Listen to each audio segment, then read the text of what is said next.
Featured photos, Facebook privacy. Hey everybody, welcome back to our channel. In today's video, we are going to learn whether or not we can customize the privacy of our featured photos on Facebook. So make sure to watch the video till the end. Now, first of all, open up Facebook here and then just log into your account. Once you log into your account, you come to the profile page by tapping the profile icon. Once you're here, when you scroll down, you'll find the option called featured. Now, let us discuss one thing.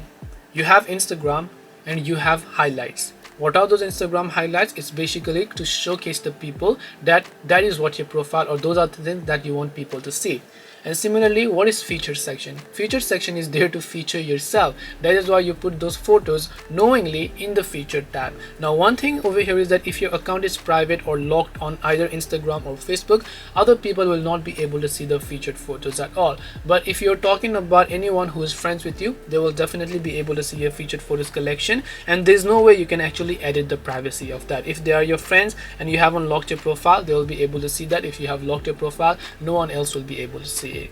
So hope this video helped you. If you have got any questions, then feel free to leave them down below. Thank you for watching till the end, and see you soon in the next video.